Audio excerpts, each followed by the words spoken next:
Welcome to this edition of Cardinal Clips. We're going to learn about nephrology today with Dr. Laura Maursetter, a 1996 graduate of Willmar Senior High.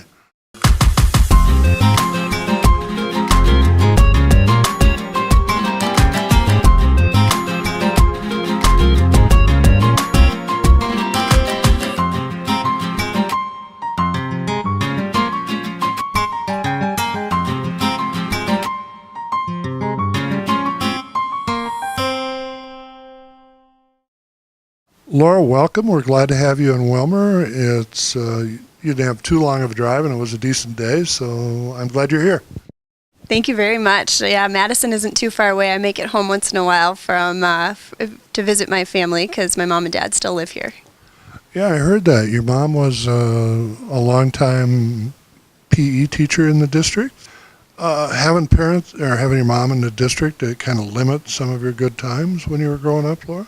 Yeah, my mom was a PE teacher for quite a while. I actually had her as a teacher in school, and she is the one who gave me my worst grade ever in high school because there was this way that they graded bowling, and I did real good on the first day, real bad on the last day, so I got a C in the bowling unit, which is the absolute only C I ever got in high school. So you don't have a reminder of that, do you? I do, a reminder of that. I think, though, that may have been the low point of your academic career. Yeah, it probably was. Because I believe that the rest of your career was made up of taking AP classes and advanced classes. So how about some of the other classes that you took? I was really lucky to be able to be here at a time when the advanced placement classes were really getting started, and so we didn't have a lot of experience with that, but the teachers did an excellent job of being able to bring in some outside experience and higher level experience, which was really good to challenge me during my high school years. As you look back, was high school good for you, or did you enjoy high school? I absolutely enjoyed being here. Willmar was a great place to grow up, and I'm so happy to have had that opportunity. There's a lot of great aspects about Willmar, and I feel fortunate to be able to get this time to come back and share some of those with the students tonight at the Honors Banquet. Maybe you could tell us what the topic is for your talk tonight with the Honors graduates, because we've heard a lot of different kinds of people talk, and we're looking forward to hearing you. Well, I was hoping to share with the students tonight some of the unique things about Willmar and what it is that I took along with me. I think that when you live here, sometimes your perspective changes as you leave, and so looking back, I think there were a lot of valuable things about living in the city that really helped me be who I am now. Was the foundation that you got in Willmar strong enough as you went to college and when you went to med school to help you be successful? Absolutely. The education that I left here with gave me a springboard to be able to start college with no problem. I think more so than anything else, though, it gave me confidence to be able to make it through tough times and to be able to overcome things that weren't so easy, and know that that I could be a winner despite some challenges along the way. Before you went to med school, where did you go? I was at St. Thomas, and so I was wavering a lot about what I was supposed to do in life, and I think I actually put that advertising was something I was considering when I entered St. Thomas. Quickly changed my mind and thought that science was somewhere that would be good for me. Interestingly, I met with a career counselor when I was considering going to medical school, and she told me that I wasn't smart enough to go to medical school and that I should look for other opportunities. And so I took that with a grain of salt and decided I would graduate, but I still had my sights kind of set on medicine. I did 1 year of work before I applied for medical school because I wanted to try that out, and I'm so glad that I didn't listen because this is absolutely what I was meant to do. So what kind of work did you do for that year? I worked in a lab in Minneapolis. It was a lab looking at how citrus fruits influenced the development of cancer. And so it was a little bit off my game plan. I spent a lot of time feeding rats, and then I realized this was making me sad. And instead I did a marketing and advertising and kind of product development, and I knew that that wasn't what I would do for my life. In spite of the fact the counselor suggested advertising. Yeah, they didn't suggest the advertising part. She just said definitely not medicine. When you went to St. Thomas, what was your major there? I majored in biology. That was the easiest one to get all my prerequisites done for advanced training, which I knew I'd probably end up going to graduate school. But I minored in business, and that's proved to be very advantageous to my life. It's nice to have some of that business sense about things, and a lot of times physicians don't have much of that. So I was really lucky to be at such a strong business school for that part. And at the current time, you work in Madison, and where do you work in Madison? So I work at the University of Wisconsin in Madison, which is a large academic center. The hospital has about 600 beds, and I work both at the VA, at a private hospital in town, as well as at the main clinic there. And I do inpatient work as well as clinic work, and I see veterans and transplant patients as my main outpatient clinic. So what is nephrology? Yeah, most people don't know. Even people coming to my clinic, unfortunately, a lot of times don't know. So nephrology is just the study of kidneys. It's not surgery. It's the medicine side of the kidneys.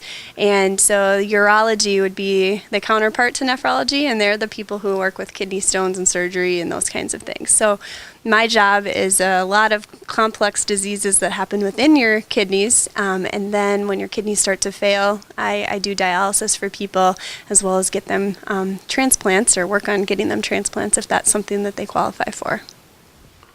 Is there an increase in the number of people that have kidney disease now? Absolutely. So the number one cause for kidney disease in the country is diabetes. And since the diabetes epidemic is increasing, so is the problems with people going on to dialysis. And so we have a ton of people on dialysis, which is not a very fun place to have to spend your time. And so we work really hard to try to prevent people from getting to that point. And I'm sure they could probably be like me and lose a little weight. Would that help? Obesity is a contributor, but not the main cause. What made you decide to go into nephrology, kidneys, as a career path? So the nerdiest people are usually the nephrologists, and I don't know what that says about me. But I like numbers. I like the way that you can calculate what's supposed to happen when you treat a patient. I like all of the electrolytes and things like that. And so all of that, maybe nerdy as it is kind of up my alley. As you look ahead, are there changes coming with the treatment of diseases of the kidney that are over the horizon or just over the horizon that will change the way that people with those diseases can live? So advancements in kidney treatments has been a little stagnant, actually, and the mortality rate for patients on dialysis is so very high. Additionally, we do a lot of transplants per year. In fact, at Wisconsin, we do almost 300 kidney transplants a year, which is one of the top places in the country. And so the more transplants we can do, the better. But unfortunately, transplants are still not at a point of lasting a lifetime for most people. And so they get multiple transplants that happen. So we still have a lot to come. Absolutely advancing the way that we do dialysis to make it a little bit better for quality of life as well as outcomes for patients is something that's being worked on. Preventing the disease from occurring to start with, as well as figuring out better ways with transplants. There's work being done with an artificial kidney, and how close we are to that is still kind of up in the air. As well as regenerating kidneys and growing them might be something that is on the horizon, but nothing that's clinically or able to be applied in the coming few years. If you were to make a recommendation to people we actually do get people who watch this, who watch our video, what would be 3 or 4 things you'd tell them to do or avoid to keep your kidneys healthy? Well, definitely staying a healthy weight, avoiding diagnoses of diabetes if possible, watching your blood pressure, watching the salt you eat in your diet. These are the things that I seem to say over and over and over when I see patients in the clinic. And then doing a good job of following up on your health care. So don't avoid the doctor. Get your labs checked, because definitely intervening in people before bad things start to happen is a lot easier to correct than it is when it's too late. It sounds like there's so much that people can do with just lifestyle choices. Do you think Americans are able to make those choices logically or illogically?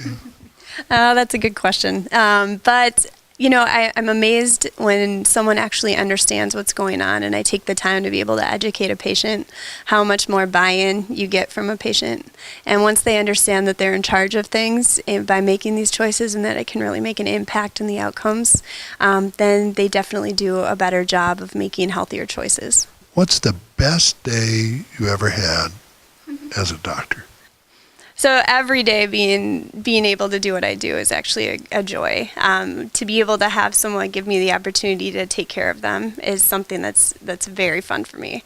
The best days for me are days that I get a patient or a case that's a big challenge, and I work really hard to figure it out, and we come to a finding or a solution, and it actually changes how that outcome is for that person. It sometimes isn't immediate, and sometimes it takes some time, but those days where you feel very appreciated for the efforts that you've put forth really make what I do worthwhile. That's kind of what we want to do, is we want to do worthwhile work, don't we, Laura? Absolutely. I feel really lucky that I've been able to find something that I love to do. To my fiance's dismay, he is a little bit more on the work to live and not the live to work mantra, where I could do work all the time because I love it, and I love every day that I get to do what I do. It doesn't mean that I'm not overly busy because of it, and that some days get to be a little taxing, but to be able to balance your life a little bit and have that great aspect of work be a part of it is a wonderful opportunity. There's this whole broad field of medicine. How did you end up doing this? I think that as you go along the educational path in medical school, you start to tend towards people who are like you. You start to tend towards ideas and concepts that fit with the way that you work. And internal medicine definitely did that for me. I like having relationships with patients and seeing people on a chronic basis. I like to be able to have complex situations that I have to think through. And so it was an easy fit, and nephrology kind of was just an extension for me of primary care in an area that I could specialize with. Primary care makes me very nervous because you have to know so much about so many different things. At least this way I can start to know a lot about one thing and be able to help people in that way. So when the people get to you, they already know they have kidney problems, or you're the person who diagnoses they have kidney problems and help them from then forward? Well, they're supposed to already know when they're coming to see me, but not all of them do. So once in a while I am the one breaking the news that this is more advanced than they thought it was, or that they're closer to dialysis than they thought that they were. And those are hard conversations to have, and unfortunately I do have those quite often. But it's something that gives me some gratification as well, to be able to lessen the blow and be able to explain things maybe a little bit better so that they understand what's to come. You mentioned your fiance. Is he an MD too? Yeah, Jeff is his name, and he went to school in Chicago as well, and then we were interns together. That's where we met. He's in anesthesia, and so he followed me to Madison to do the training that I did in nephrology. I came to Madison to do that training, and then we were lucky enough to have opportunities to stay on staff in Madison. He's from LA though, and so he is not so happy about the winters that I've brought to his life, and would very much like to be in the sunshine more often. But it's been a great opportunity for both of us. Little children, I understand you have a couple? I do. We have Annika has just turned 5, and so she's finishing 4K, and Asher is 1. Grand time of life with children. It is. They are wonderful. We have a blast with them, and as they grow up, every day is more fun. I understand that when you were in high school, you were a multi-sport athletic star, too. What sports did you play in high school? I played tennis, basketball, and softball, and so I was lucky to be on a couple of pretty intense teams, and I had a great experience doing that. Lots of good friendships that were created in those experiences, and it was a great time to be a part of that. Who were the coaches you played for? Well, Hal Miller is the one that brought me over from volleyball over to tennis, and then in basketball I started out with Shorty Schrader, and then switched over when we had the new coaching changes that occurred, and then Guy Nelson was my softball coach all the way through. We have a large number of kids that go to college from Willmar, and a lot of them do well.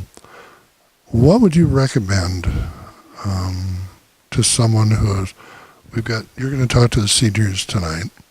What would you recommend to graduating seniors as they get ready to go to college about how, as you look back, what would you recommend? Well, definitely keep your mind open. You never know what the possibilities will hold and what you will like to do. I think that coming from Willmar, you have the opportunities to do many, many, many things. It's kind of wide open, and I am glad that people before me had kind of paved that path of showing me that kind of the skies were the limit. So being able to keep your dreams high, but also just making sure you take advantage of all the opportunities that come upon you. It's always easier to look back and say, I wish I would have done something differently, but it should be anything that you don't try. You don't try something because you're scared of failing. Are you sad you didn't go into business? Unfortunately, medicine is business, so I kind of did. But at the same time, not at all. I love the opportunity that I have every day to really help people in a way that's unique. And I think that most jobs are like that. We're all out to help people make their lives better in one way or another. And I just get the chance to do that at a time when people may be really sick or maybe really in need, and it makes it really gratifying. Laura, how many people need kidney transplants, and how many transplant kidneys are available? So right now in the United States, there's about 400,000 people on dialysis, and in the United States there are about roughly 2,000 to 3,000, I believe, kidney transplants that happen in a year.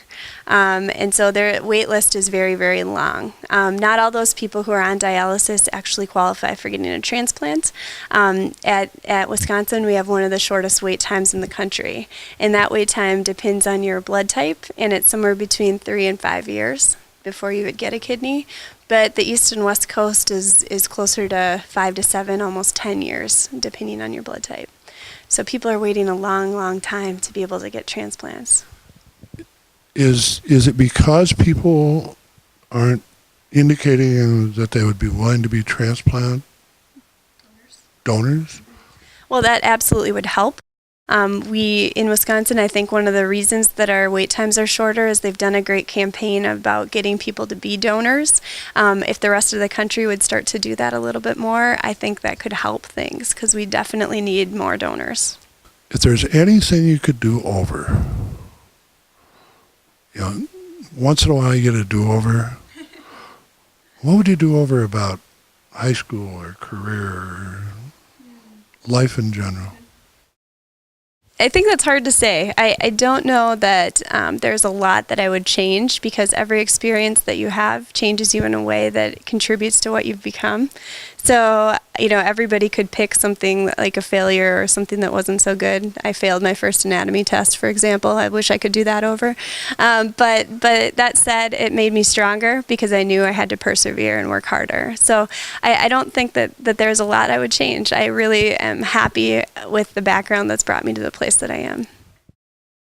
Being a DO, have you found that to be an impediment with some folks? I'm glad you're asking me that. I like to advertise for DOs. 100% I would always choose to be a DO. That's the place that I wanted to be. There's about 12 osteopathic schools in the country, and the theory behind osteopathic medicine is that you treat the patient more like a whole being instead of just the symptoms that are occurring. And that way you learn a bit more of the Eastern types of medicine in addition to Western types of medicine. And putting that all together has been a huge advantage to my medical career, just in how things have gone. It's never been a limitation. I've gotten to do everything that I've wanted to do, despite going to a DO school. So I would encourage anyone who's considering medicine to really look at that as an opportunity. So what do you want the future to hold for you? I'd love to spend more time with my kids, so definitely want to focus on doing that. I really enjoy medical education, and so I've been doing some innovative projects to enhance medical education, because we can teach people much more effectively and efficiently than the traditional lecture that we have always done in the past. I'm happy Willmar High School has brought iPads to all their students. We're doing that in our medicals, in our trainees as well, and I think that getting technology advanced to the point of being able to use that in medicine is also something important. So for me, I'm looking at my patients that I spend a lot of time with, but also enhancing the learners that I get the opportunity to teach. Dr. Maursetter, thank you so much for being here and spending some time talking with us. I think people will enjoy hearing about you and your career. Well, thanks so much for this opportunity to be here. It's always great to come back to Willmar. Hopefully you enjoyed our show today as we met Dr. Laura Maursetter and learned about nephrology. And remember, today's students in Willmar Senior High School are tomorrow's doctors of osteopathic medicine.